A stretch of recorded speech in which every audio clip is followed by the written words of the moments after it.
Duke Nukem Forever é com certeza um dos momentos mais bizarros e mais cansativos da história dos jogos, pra quem esteve envolvido, com certeza. É um jogo que, tipo, as origens dele são de quase 20 anos até seu lançamento. É uma situação tão absurda, tão pesada, que o pessoal considera com certeza um dos maiores vaporwares da história dos games.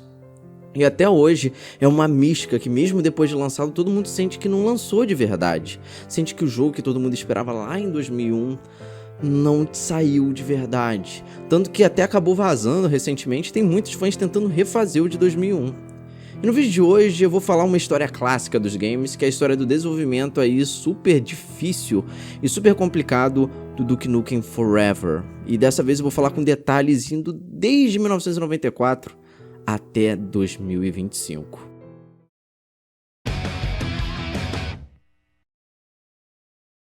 Tudo começa lá nos meados aí, pessoal, de 1994, quando Darren Hurd, um desenvolvedor e artista lá da Nova Zelândia, tinha uma demo interessante que ele estava construindo de um jogo side-scroller, que ele quis enviar pra galera dar uma olhada e afins. E era muito inspirado em Príncipe da Pérsia.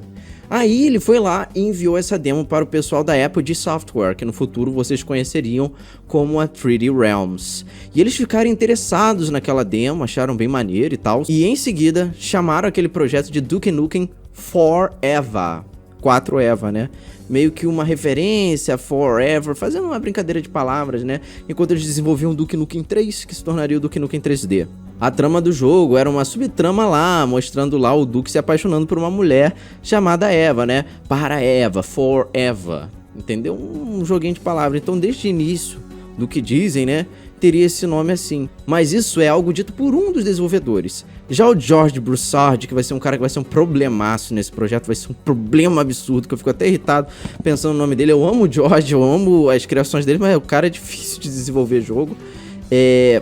Ele é um cara que no futuro vai trazer problemas. Ele diz aí que na verdade o nome surgiu do Batman Eternamente, mas isso é algo que é conflitante. Tem um desenvolvedor que fala isso, tem outro que fala, então é meio que um salseiro, então eu trouxe as duas informações aqui pra vocês. Aí o projeto ele foi desenvolvido integralmente por vários anos.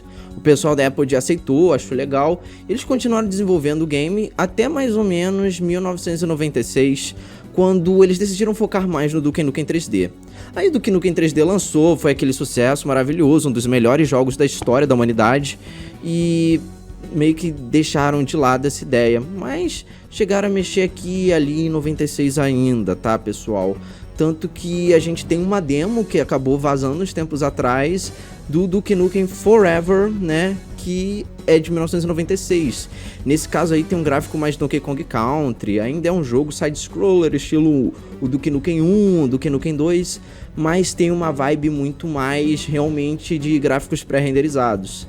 E também tendo uma vibe visual muito mais Duke Nukem 3D. Nos últimos anos tem vazado muita coisa do Duke Nukem, e essa foi uma das mais interessantes que vazou. Inclusive essa build era chamada de Duke Nukem 4 dentro dos arquivos, mostrando que realmente era algo planejado como alguma coisa canônica e central na franquia, tipo uma sequência do Duke Nukem 3D, que dá pra ver que eles mudaram de ideia depois de verem que estavam ganhando muito mais dinheiro, fama e reconhecimento artístico com jogos de FPS.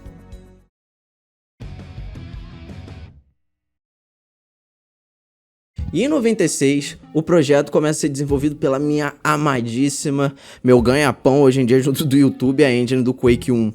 Que eu usei pro meu jogo Aviãozinho do Tráfico 3, abrir um portal pro inferno na favela, tentando rever Meet, aí preciso fechar. Aí o objetivo era criar ambientes mais interativos, trazer gráficos melhores, e realmente, George Broussard e a equipe mostrar que eles realmente não tinham medo do Quake, como eles falaram lá no jogo, dentro do jogo com aquele easter egg, e até usar o Quake pra criar a próxima sequência. Só que uma coisa que eles notaram é que a engine do Quake tinha uma limitação na época muito séria, né?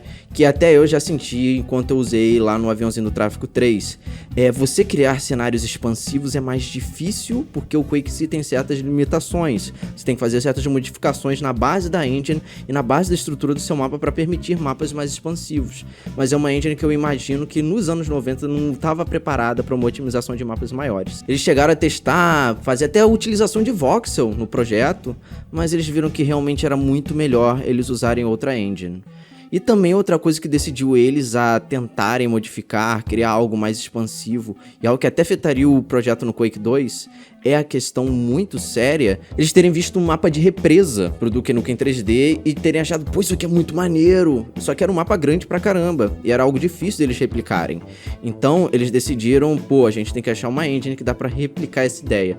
E dá pra ver que é uma ideia que vinha logo do Broussard, porque ele que jogou o mapa era o cara chato que dava um monte de ideia, não, a gente tem que ser ambicioso, não sei. Aí eles tentaram usar a engine do Quake 2, que eu gosto muito dela, cara, uma das minhas engines favoritas, que oferecia gráficos melhorados, você conseguia botar cores diferentes na luz e muito mais. Eles chegaram até a lançar um trailer lá na E3 de 98, chamou a atenção da galera, bem maneiro mesmo, mas em seguida eles começaram a ver que para as ambições de interação, ambições de estruturação e também a questão do Unreal ter chegado perto nessa época, eles pensaram, pô, isso aqui tá muito avançado, o gráfico é muito melhor que o nosso projeto, não vai ser o melhor jogo da história.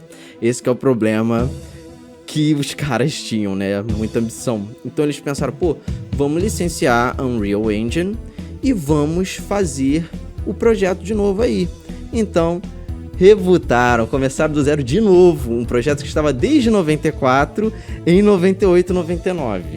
Rebootaram a porcaria do projeto. Primeiro um reboot de um jogo side-scroller para ser um jogo no Quake, depois um reboot de virar um projeto do Quake pro Quake 2, e agora rebootaram de novo pra ser na Unreal Engine. Isso, cara, absurdo. O projeto, tipo, com anos de preparação desse jeito. Problema sério. Isso é só a pontinha do iceberg.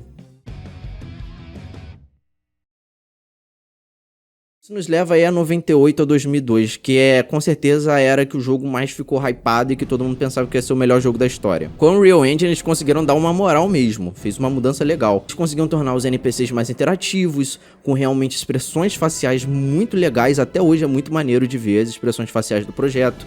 Iluminação melhorada, NPCs muito mais interativos. Eles conseguiram também desenvolver certas mecânicas aí ligadas a, por exemplo, RPG, interações sociais. Eles conseguiram também transformar os mapas em mapas com maior complexidade de polígonos, realmente muito interessante visualmente, além de ótimas texturas e principalmente a questão de interação do Duke Nukem voltou com tudo nessa versão. Tinha até certas coisas que a gente veria no Doom 3, como aquelas telinhas interativas de tu clicar coisa com o dedo do personagem, era algo que tinha aí nesse projeto que eles estavam planejando.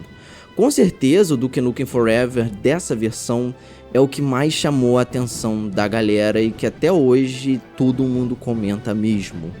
Inclusive, eu já cheguei a jogar essa build e é maravilhosa mesmo. É muito legal e que se fosse completado ia ser um bagulho muito doido pra época. Mas tinha aquele problema do George Broussard controlar tudo. Então sempre que ele via alguma novidade de um jogo, ele falava, não, a gente vai adicionar aqui isso e aquilo. Então eles ficaram nessa coisa até que em 2001 eles decidiram, pô, a gente tem que mostrar de novo pro público aqui, depois de 98.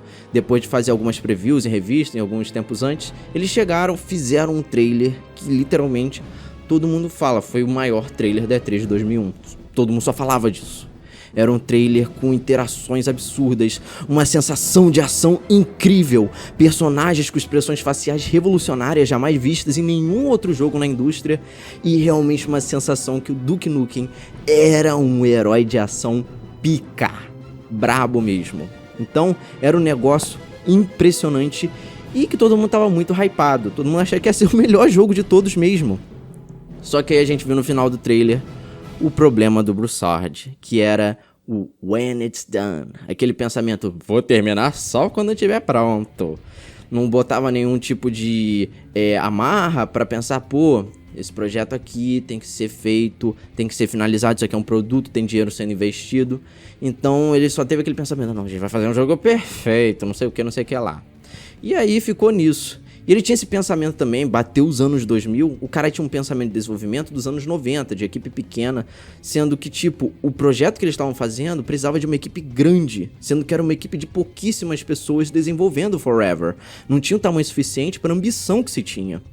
E também não tinha nenhum controle de gerenciamento. Então, por não ter data, não rolou de terem aí uma deadline direito. E muita gente do desenvolvimento veio a público falar que se eles tivessem se esforçado depois daquele trailer em fazer, finalizar, botar uma deadline, botar aquilo pra fora devido à recepção, entre 2002 e 2003 o Duke Nukem Forever seria lançado. Mas devido a essa ambição doida do Broussard, a gente vai ver a desgraça que vai acontecer agora.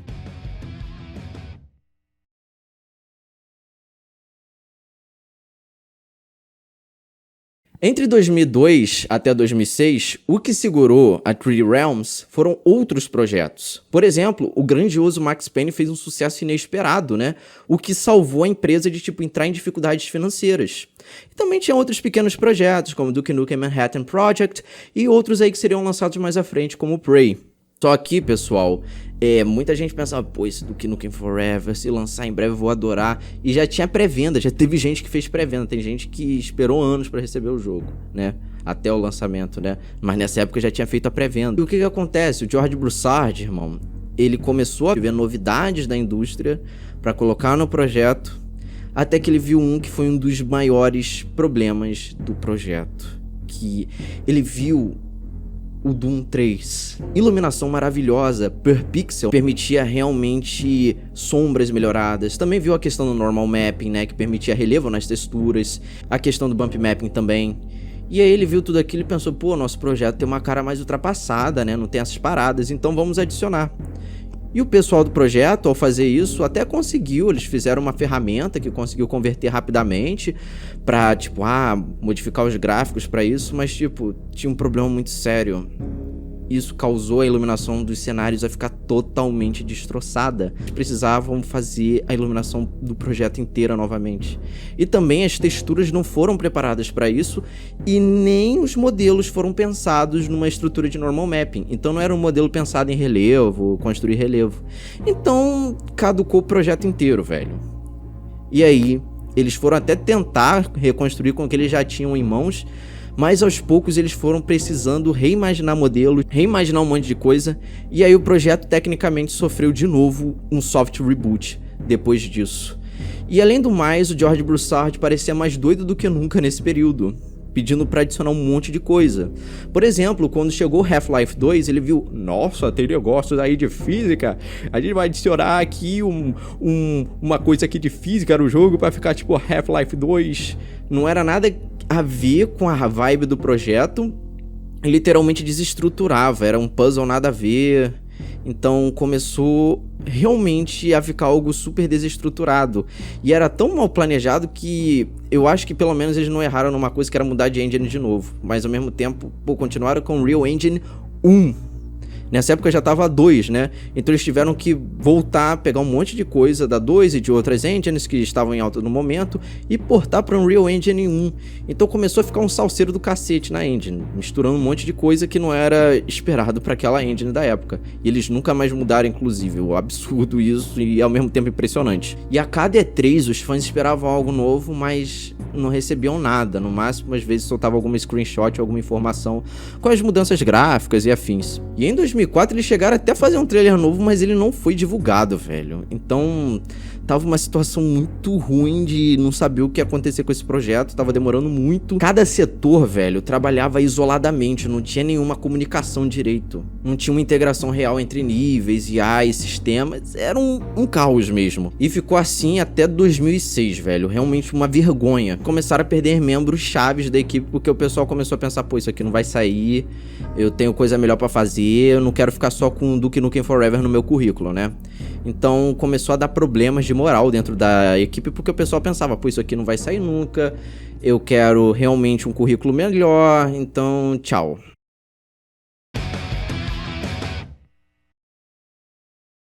Em 2007, eles começaram a ver, cara, esse jogo ia ser lançado em 2001, 2002, que a gente esperava, a gente já tá em 2007, o que a gente faz? Aí o Broussard pensou, pô, bora reestruturar isso aqui, vamos chamar uma galera nova. Aí ele contrata o programador Brian Hook pra ficar como líder do projeto. Aí o Brian começa a dizer não pro George Broussard. Não, George, a gente não vai adicionar esse negócio. Isso aqui é um projeto velho que, por algum motivo, a gente já gastou 20 milhões quase nisso aqui e não está finalizado. Cala sua boca e só termina esse projeto. Então, foi esse cara que ajudou a não dar um problema pior nesse projeto. Ele falava pro pessoal finalizar o bagulho.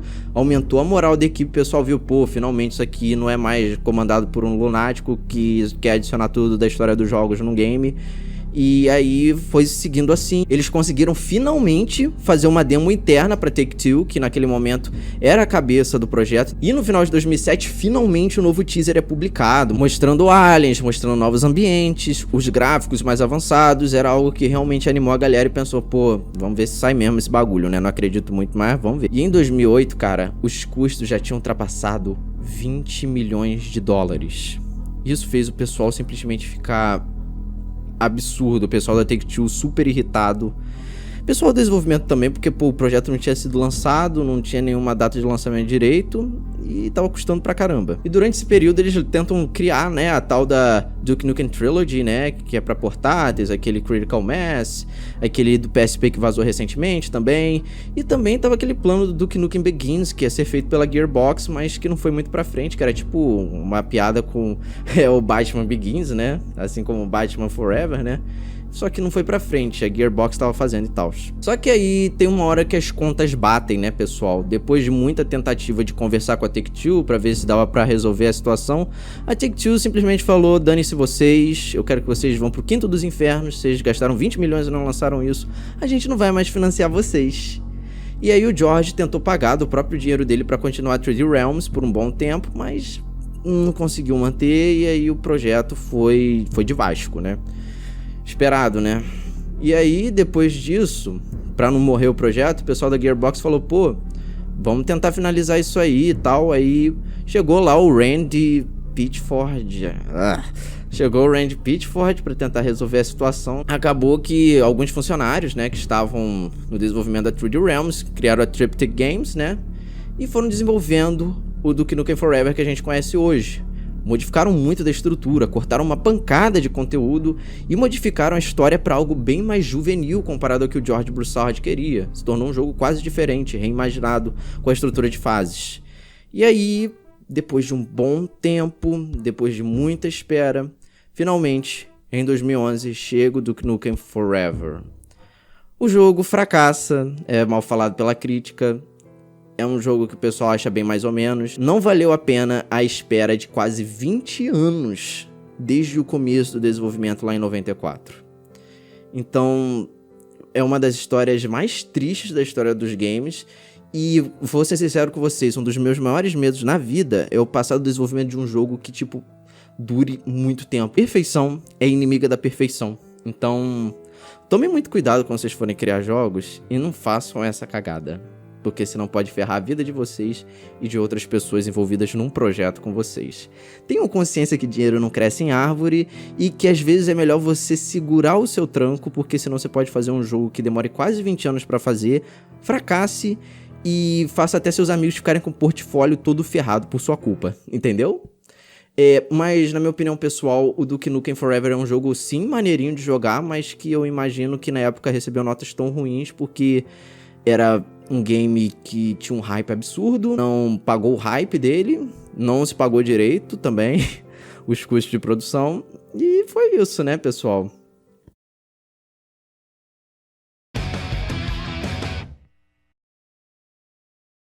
Em 2022, vazou o Duke Nukem Forever 2001. E aí a gente teve um gostinho de como estava o projeto lá em 2001. E vou ser sincero, né? Era um jogo incompleto. Tinha as mecânicas de gameplay, tinha algumas das primeiras fases bem bugadas, partes visuais bugadas.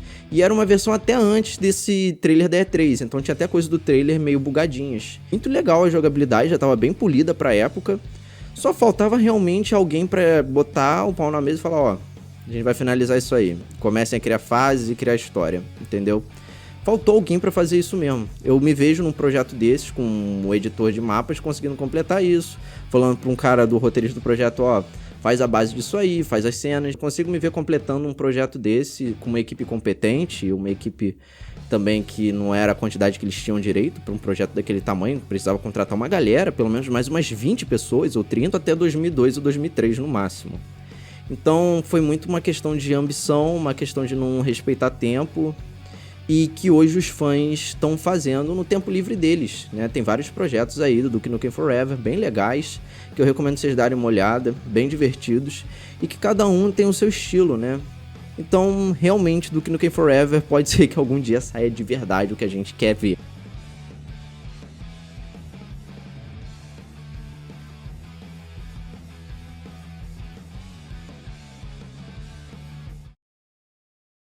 conclusão de tudo isso, pessoal, dessa história é o seguinte: ambição não é algo muito maneiro quando você não sabe filtrar ela. Um jogo que poderia ser um dos melhores da história se saísse em 2001 ou 2002, se tornou um jogo esquecível em 2011. Então, pessoal, menos, muitas das vezes, é mais. Ao menos se você seja Rockstar, precisa fazer um GTA 6, até eles estão fazendo menos, né? Porque eles queriam fazer a América no GTA 6, decidiram fazer Vice City porque ia demorar um século pra fazer e o jogo poderia ser pior. Demonstra como realmente, até no caso de um GTA 6, menos é mais, entende? Então, cuidado com a ambição. Você tá no seu primeiro projeto de jogo, não faz um jogo de mundo aberto, com um monte de sistema interconectado. Aquieta o rabo, entendeu? É isso. E é isso, essa é a mensagem. Tenham consciência que tempo é dinheiro e que ambição exagerada vai ferrar sua vida. E bom, pessoal, essa aqui são minhas redes sociais aparecendo, é Sinal de Fogo, é WhatsApp, é Instagram, é Facebook, é TikTok, essas coisas aí me segue. E compre meu jogo que tá em promoção agora, ó, o Aviãozinho no Tráfico 3 abriu um portal pro inferno na favela tentando rever Mitai e preciso fechar. E a soundtrack também. Valeu!